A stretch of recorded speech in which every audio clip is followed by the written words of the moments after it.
আসসালামু আলাইকুম এভরিওয়ান, সবাই কেমন আছেন? আশা করছি সবাই ভালোই আছেন। যারা আমার চ্যানেলটি এখনো সাবস্ক্রাইব করেনি একটু কষ্ট করে সাবস্ক্রাইব করে নেবেন। বোনের মৃত্যু গল্পের ৮ নম্বর পার্ট নিয়ে চলে আসলাম। তো বেশি কথা না কইয়া চলুন গল্প শুরু করা যাক। আমি একটা মুচুর দিয়ে বললাম, তাসলিমা, এমনটা কি সত্যি সত্যি হবে? এই ছেলে এত ভয় পাচ্ছে কেন? আমি কি এখনো তোমাকে যে এখানে পাঠাইছি ওনার কাছে অভিযোগ করব তোমার নামে? আমি আস্তে করে বললাম, সরি স্যার, আমি তো ওর সাথে মজা করছি একটু, সামনে বড় বিপদ, এর জন্যই আগে একটু হেসে নেই, চুপচাপ নিজের কাজ করে কোনো কথা নেই। তাসলিমা বলল, এখন হয়েছে? শুনছিস স্যার কি বলল? আমি আগে থেকেই বলছি এত কথা না বলার, আগে থেকেই এখন বেঁচে ফিরে। তারপর স্যার আর তোর যদি 12টা না বাজায়, আমার নামও রেদওয়ান না। দেখে নিস। সবার রক্তের জমা গলাটা নিয়ে পিছনের দিকে যেতে লাগলাম। এই চল আমরাও দেখি কি করি। আমি বললাম, কাজ করতে আসছি নাকি আমরা এখানে ধর্ষক? কিছুই তো বুঝতে পারছি না। আজাইরা কথা বলিস না তো, চল। গিয়ে দেখি অনেক বড় একটা মাঠ, তবে এক কোণারে ভিড় জমে আছে। আমরা গিয়ে দেখি একটা মেয়ে বসে আছে, তবে আমাদের থেকে কিছুটা উঁচুতে। মেয়েটার চেহারা দেখে যাচ্ছে না, কাপড় দিয়ে চেহারা ঢাকা। রক্তের গামলাটা নিয়ে অপরে ঢেলে দিল।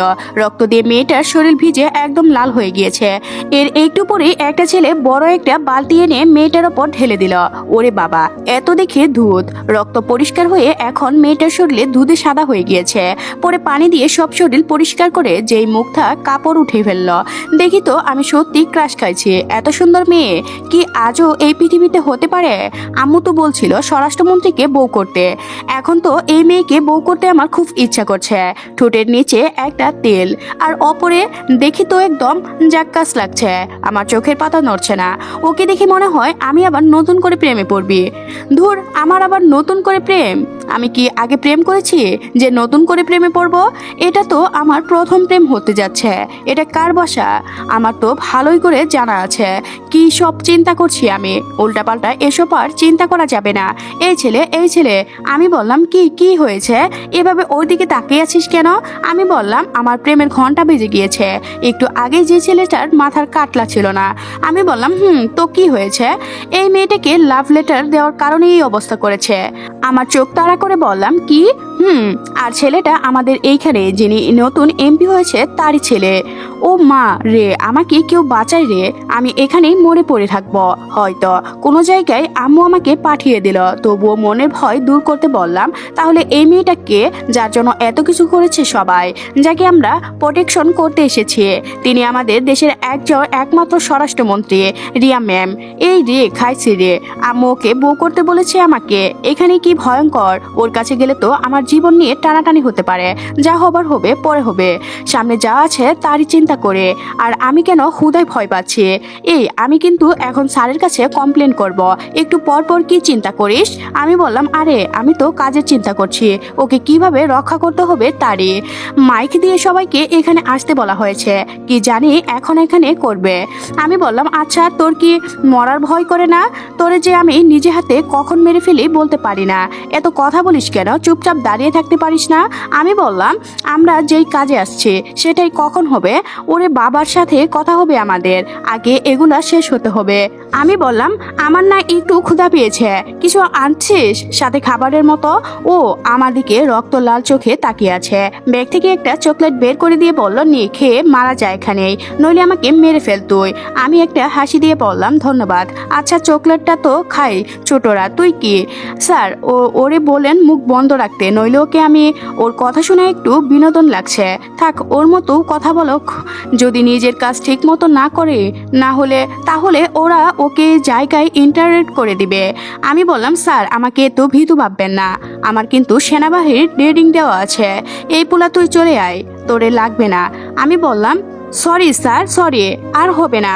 না ফাজলামো না, একটু বেশি হয়ে যাচ্ছে, এখন একটু চুপ থাকে। একটু পর মাইক থেকে একটা আওয়াজ এলো, আসসালামু আলাইকুম আমার প্রিয় ভাই ও বোনেরা, ভালো আছেন সবাই? সবাই সালাম নিল, সাথে আমিও নিলাম। তবে যাক, মন্ত্রীর মনটা অনেক ভালো, আমাদের সবাইকে সালাম তো দিচ্ছে। আমরা ছাড়া এখানে অনেক বড় বড় নেতারাও আছে। রিয়া বলল, আমাকে তো আপনারা সবাই চেনেন, এই তাসলিমা, ওনাকে না চেনার কি আছে রে? ওনার পরিচয় তো আমরা সবাই জানি, উনি দেশের স্বরাষ্ট্রমন্ত্রী। তোরে বকবক বকবক করতে বলেছি উনি চুপ করে শোন কি বলে। তো আজকে আপনাদের সামনে আসলাম কেন জানেন? আমি আপনাদের সবার সেবা করতে চাই, সেই সুযোগটা আমাকে দিবেন না আপনারা? আমি বললাম আছে, দেওয়ার কি আছে, আপনি আমার ওপর করলেই তো আমার আর কিচ্ছু লাগবে না, চান্স পেলে বউ করে নেব। আমি সারা জীবন আপনার পাশে থাকতে চাই, এজন্যই আজকে আমি একটা কঠিন সিদ্ধান্ত নিয়েছি। আমি সারা জীবন চিরকুট হয়ে থাকব, কখনো বিয়ে করব না। আজকে রক্ত দুধ পানি এই তিনটা জিনিস দিয়ে আমি পবিত্র হয়েছি। তাই আমি সবাইকে অনুরোধ করে বলছি কেউ আমার পিছনে পড়ে থাকবেন না। আজকে যাকে এখানে মারা হয়েছে তিনি একজন মন্ত্রীর ছেলে, জানেন তো সবাই। আমাকে প্রপোজ করার কারণে ওকে মারা হয়নি, ছেলেটা 2টা মেয়েকে রেপ করেছে, এজন্যই মারা হয়েছে। সবাইকে এখানে ডাকার কারণ এই কারণ, ইদানিং অনেক জায়গায় থেকে আমার বিয়ের প্রস্তাব আসছে, তাই আমি আমার মতো জানিয়ে দিলাম সবার সামনে। সো আমি কি বলছি মনে থাকবে তো সবার? আমি অল্প বয়সে এই দেশের স্বরাষ্ট্রমন্ত্রী হয়েছি, তাই আমি চাই যে আজীবন আপনাদের সেবা করে কাটাতে চাই, এসব বিয়ে টিয়ে করে সময় নষ্ট করতে চাই না। রিয়ার এই কথা শুনে আমি বুকের মাঝে হাত দিয়ে পড়ে বসলাম। এই তোর কি হয়েছে রে? আমি বললাম তাসলিমা রে, আমার আম্মুর স্বপ্ন বুঝি আর পূরণ হলো না। কি হয়েছে, কি বলবি তুই? আমি বললাম আমি ছেঁকা খেয়ে বেকা হয়ে গিয়েছি, এটা মাথায় রাখবি। আমার ওর জন্য কাজ করতে আইছি, আর এখানে কোনো প্রেম ভালোবাসা এসব চলবে না। আর আমার মনে হয় কি জানিস, উনি যা বলছে ভালোই হয়েছে। আমি বললাম ভালো না ছাই। আচ্ছা তুই বলতো, তুই একটা মেয়ে, তোর কি জামাইয়ের দরকার আছে না? আছে, স্বামী ছাড়া কোনো মেয়ে চলতে পারে না। হয়তো অনেকেই পারে, তবে তাদের মন পাথরে গড়ানো। আমি বললাম তাহলে রিয়া এই কথা বললো কেন? এই তুই কি বলছিস? উনি আমাদের ম্যাম হয়, রিয়া বলবে কেউ যদি শুনে বাড়িতে আর যেতে পারবে না, এখানেই কেটে রেখে দিবে। আমি বললাম ধুর, ভাল লাগে না, যত সব ভেজাল শুধু আমিই পড়ে। আরে কই যাস? আমি বললাম বাসার ভিতরে আছি, ওর ডাকলে আর শুনতে পারবো না, এমনি মনটা ভেঙে একাকার হয়ে গিয়েছে। হেঁটে হেঁটে ভিতরে চলে গেলাম। আসলেই কিছু কিছু স্বপ্ন শুধু স্বপ্নই থেকে যায়, এগুলো হয়তো বাকি জীবনে আর পূরণ হবে না। আমার আম্মুর ইচ্ছা বুঝি আমার আর পূরণ করতে পারলাম না। আচ্ছা ওই মেয়েটা এমন বললো কেন? এখানে কোনো কারণ তো আছে, আবার হয়তো না। যাকে এসব আমার চিন্তা করে লাভ কি? সামনে তাকিয়ে দেখি একটা পিচ্চি মেয়ে বল নিয়ে খেলা করছে। আমি ডাক দিলাম এই বাবু এদিকে আসো তো। একটা ছেলে আমার দিকে এগিয়ে এসে বলল এই আপনি কি আর ম্যাডামকে বাবু বলছেন কেন? আমি বললাম আমি আমার কার্ডটা ছেলেকে দেখাতেই ও দূরে সরে গেল। আমি মেয়েটার কাছে গিয়ে বললাম কি করো মামুনি? এই আমাকে মামুনি বলবেন না, আমার নাম তুবা।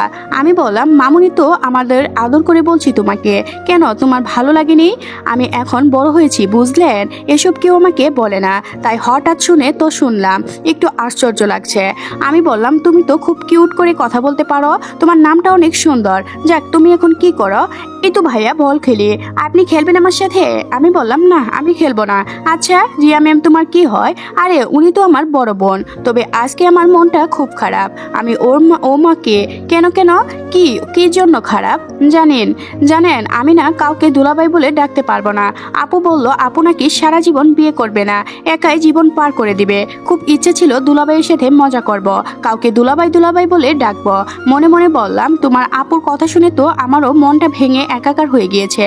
আমি বললাম আরে এত চিন্তা করো না, আমি আছি না, আমি দেখে নেব। আপনি কি আপুর নতুন বডিগার্ড? আমি বললাম তুমি জানো কিভাবে? বাবা বলেছিল। আপনার নাম কি? আমি বললাম যদি এখানে থাকি তোমার সাথে আবার দেখা হবে, তখন বলবো কেমন? হঠাৎ একটা মাঝবসি লোক এসে বলল তোবা ভিতরে যা। ওকে বাবা, এখন মনে হয় আমাদের পরীক্ষা করবে, দেখি কি হয়। আমি তাসলিমার সাথে গিয়ে ওনার সামনে মাথা নিচু করে দাঁড়ালাম। আমার পাশে অনেক ছেলে পেলে পিস্তল নিয়ে দাঁড়িয়ে আছে, মনে হচ্ছে যেন আমার বড় কোনো অপরাধী। তো তোমাদের নামগুলা যেন কি? জি আমার নাম তাসলিমা, আর ওর নাম রেদওয়ান। তোমরা এখানে আসছো আমার মেয়েকে প্রোটেকশন দিতে, তাই তো? জি স্যার। পারবে তো আমার মেয়েকে রক্ষা করতে?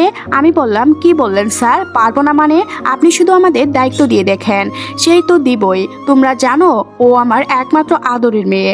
আমি বললাম স্যার কিছু না বললে একটা কথা বলতাম। আমি বুঝে গিয়েছি তুমি কি বলতে চাও, একটু আগে যে এখানে ছিলে সে কি আমার মেয়ে নাকি? এটাই তো। আমি বললাম জি স্যার। আমি আমার ছেলে মেয়ের পরিচয় দেই তখন যখন ওরা তারা বড় কিছু করতে পারে। এর আগে মানুষ জানতো আমার কোনো মেয়ে নেই। যখন রিয়াকে আমি স্বরাষ্ট্রমন্ত্রী বানাতে পারছি তখন সবাই জানতে পারে আমার একটা মেয়ে আছে। ঠিক তেমনই আমার ছোট মেয়েটাকে এভাবে বড় করে ওর মতো একটা দায়িত্ব দিয়ে ওর পরিচয় দেব। বুঝে গিয়েছি স্যার, আমাকে স্যার বলতে হবে না, আঙ্কেল বলতে পারো, আমি কিছু মনে করব না। আমি বললাম, আরে না, কি যে বলেন, আপনি এত বড় একজন মানুষ, আপনাকে কিভাবে আঙ্কেল বলি? সেই যে বলো, এর আগে অনেক বডিগার্ড আমার মেয়েকে রক্ষা করার জন্য আসছিল, কিন্তু সবাই ভয়ে পালিয়ে গিয়েছে। আমি বললাম, কেন জানতে পারি? স্যার, সে পারবে, তবে সময় হলে। আর আমার এই মেয়েকে স্বরাষ্ট্রমন্ত্রী বানাতে অনেক বড় বড় মন্ত্রীকে মারতে হয়েছে আমার। তো তুমি ভাবতে পারছো ও আমার কত আদরের মেয়ে। স্যার, বুঝে গিয়েছি, আর বলতে হবে না। তোমাদের মাকে নয়তো তোমার বাবাকে কল করো। আমি বললাম, কেন? কিন্তু স্যার, যা করতে বলছি তাই করো। আমি মাকে কল দিলাম। আম্মু বলল, বাবা বল, সব ঠিক আছে তো? বলল, আজকের পর থেকে আমার মুখ আর কখনো দেখতে পারবা না। ফোনটা হাতে রেখে অবাক হয়ে বললাম, কি স্যার? যা বলতে বলছি তাই বলো। আমি এত বেশি কথা পছন্দ করি না। আমিও ভয়ে ভয়ে আম্মুকে এই কথাই বলে দিলাম। ফোন রেখে দিলাম। তবে তাসলিমা স্বাভাবিক হয়ে বলল, ওর ভিতরে কোনো রিয়াকশন দেখতে পারলাম না। উনি আমাদের সামনে দুটা পিস্তল রেখে বলল, আমার মেয়ের জন্য তোমরা কি কি করতে পারবা? স্যার, আমরা আমাদের জীবনটা পর্যন্ত দিয়ে দিব ওনার জন্য। তুই দে শালা, মরার কোনো ভয় নেই নাকি? ওর জন্য কেন মারবো আমরা? আমাদের কি এই জীবনের কোনো মূল্য নেই? কিন্তু ওনার কথা যদি না শুনি, এমনি উনি আমাদের এখানে মেরে ফেলবে। শালা, কি একটা বিপদে এসে ভেসে গিয়েছে, এখন বুঝতে পারছি। এই ছেলে, তোমার কি হলো? কথা বললো না কেন? ভয়ে ভয়ে বললাম, জি স্যার, আমরা ম্যাডামের জন্য নিজের জীবন বিলীন করতেও রাজি আছি। গোট, তোমরাই তো পারবে। এখন পিস্তল নিয়ে নিজের মাথায় টাক করে ধরো। আমি বললাম, কি এত অবাক হওয়ার মতো কিছু আছে? যা বলছি তাই করো। তাসলিমা তোর সাথে সাথে পিস্তল নিয়ে ওর নিজের মাথায় ধরে আছে। এখন যদি প্রিয়জনের জন্য মারতাম তাও কোনো আফসোস থাকতো না, আর অপরিচিত একটা মেয়ের জন্য নিজের জীবন দিয়ে দিব ভেবেও কষ্ট হচ্ছে। আস্তে আস্তে আমিও মাথায় ধরলাম, তবে আমার হাতটা কাঁপতে লাগলো। স্যার, আমার বাবা মা সবসময় বলতো, ডিউটি অবস্থায় মারা গেলে তুই বলতে পারবি দেশের জন্য মারা গেছস। আর আজকে তো আমরা একজন মহান মানুষের জন্য মরব। তিনি আমাদের দেশের রত্ন, দেশের সেবা করেন উনি। মরার পর সবাই বলবে একজন স্বরাষ্ট্রমন্ত্রীর জন্য দুজন প্রাণ দিয়েছে। এর থেকে মহান আর কি হতে পারে? তাসলিমার কথা শুনে একটু সাহস এলো। আমি বললাম, জি স্যার, মরতে হলে দেশের জন্যই মরব। আপনি শুধু বলেন, এখনই ফিগার চাপ দিব। 1 2 3 বলার সাথে সাথে কি যেন মনে করে চাপ দিলাম, কিন্তু গুলি বের হলো না। এটা দেখে মনটা আনন্দের নিচে উঠল। তার মানে আমরা পরীক্ষায় পাশ করেছি। আজকে থেকে আমরা ওনার বডিগার্ড হয়ে কাজ করব। গুড জব, তোমরা পারলে। এর আগে অনেকেই এমন পরীক্ষা দিয়েছে কিন্তু কেউ পাশ করতে পারেনি, তোমরা পারছো। আমি বললাম, বলছি না স্যার, আমরা ম্যামের জন্য সব করতে পারি। দেখিয়েন, ওনার শরীরে একটা ফুলের টুকাও পড়তে দিব না। তবে কে কি করবে আমি জানি না। আমি থাকতে কখনো ম্যাডামের কোনো ক্ষতি হতে দিব না, এটা আমার প্রমিস। তোমার কথা আমার পছন্দ হয়েছে, আমার সাথে আসো। উনি আমাকে ধরে নিয়ে টেবিলে বসালেন, আর তাসলিমা একটা সাইডে দাঁড়িয়ে আছে। তোমার কথা শুনে আমি খুব খুশি হয়েছি, তুমি আমার মন জিতে নিয়েছ। এই, ওকে খাবার দে তো। আমি বললাম, স্যার, আপনার সাথে বসে খাবার খাওয়ার মতো যোগ্যতা আমার নেই। আরে, এভাবে নিজেকে ছোট মনে করবে না, খাও। ওনার কথা শুনে মনে হলো সত্যি উনি খুব ভালো। কিছু খাবার খাওয়া পর হলো গলার জ্বালাপোড়া করতে লাগলো। মনে হচ্ছে যেন আমার ভিতরটা যেন আগুনে পুড়ে ছারখার হয়ে যাচ্ছে। খাবার রেখেই গলায় হাত দিলাম। Doctor, doctor. আমি শুধু ওনার কথা শুনতে পাচ্ছি। উনি আমার থেকে বেইমানি করছে, খুব ভালো করেই বুঝতে পারছি। তাসলিম আমার কাছে আসতে চাচ্ছে, কিন্তু ওকে না করা হয়েছে। একজন ডাক্তার এসে বলল, বলুন স্যার, ওরে খাবারে অল্প কিছু বিষ দেওয়া হয়েছে, যাতে না মারা যায় সেজন্যই ব্যবস্থা করুন। অমনি আমাকে একটা ইঞ্জেকশন দিয়ে আবার পুনরায় চলে গেলাম। আমার এখন কষ্টটা বেশি হতে লাগলো। গলা ধরে বললাম, আমার সাথে এমনটা কেন করলেন? আমি তোমাকে বোঝাতে চেয়েছি, যখন 2টা বুলেট তোমার বুকে থাকবে, যখন তুমি এই ব্যথা সহ্য করতে পারবে না, ঠিক তখনও আমার মেয়ের এইভাবেই খেয়াল রাখতে হবে। তখন তোমাকে নিজের জন্য বাঁচলে হবে না, আমার মেয়ের জন্য বাঁচতে হবে। বুঝে গিয়েছ? এখন আমি তোমাকে কি বোঝাতে চেয়েছি?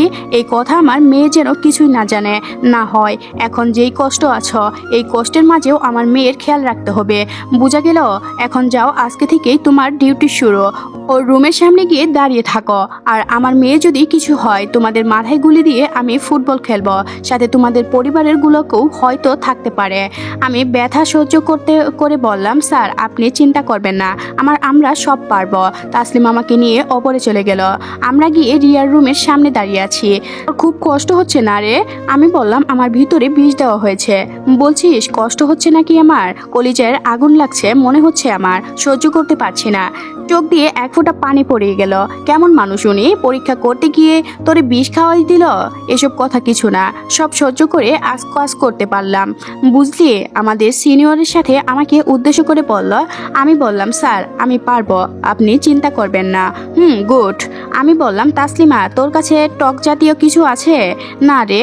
আজকের গল্পটি এ পর্যন্ত শেষ হয়ে গেল। পরবর্তী পার্ট পেতে অবশ্যই এই চ্যানেলটি সাবস্ক্রাইব করে রাখবেন। ধন্যবাদ সবাইকে, ভালো থাকবেন।